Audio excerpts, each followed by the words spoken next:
जय महाराष्ट्र मित्रांनो, राज्यातील सरकारने शेतकऱ्यांच्या हिताचा विचार केलेला आहे आणि त्यासोबतच कृषी महोत्सव 2024 मध्ये मुख्यमंत्री साहेबांनी एक महत्त्वाची घोषणा केलेली आहे. ते म्हणजे गतवर्षीच्या सोयाबीन आणि कापूस पिकांना जी आर्थिक मदत शासनाने मंजूर केलेली होती, त्यामध्ये आणखी एक महत्त्वाची शेतकऱ्यांच्या हिताची बाब अशी आहे, की ई पीक पाहणी केलेली नसेल शेतकऱ्यांनी, तरीही आता सातबारा उतार्यावरील नोंदीनुसार अनुदान वाटप करण्यास शासनाची मंजुरी देण्यात आलेली आहे आणि याची संबंधीच एक महत्त्वाची घोषणा मुख्यमंत्री साहेबांनी कृषी महोत्सव 2024 मध्ये केलेली आहे परळी येथील सभेत.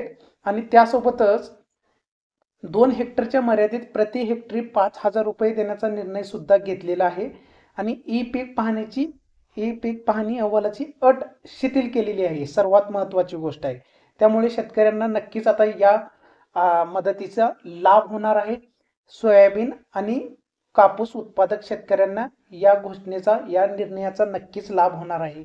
जर माहिती आवडली असेल तर मित्रांनो, चॅनलला लाईक आणि सबस्क्राईब करा.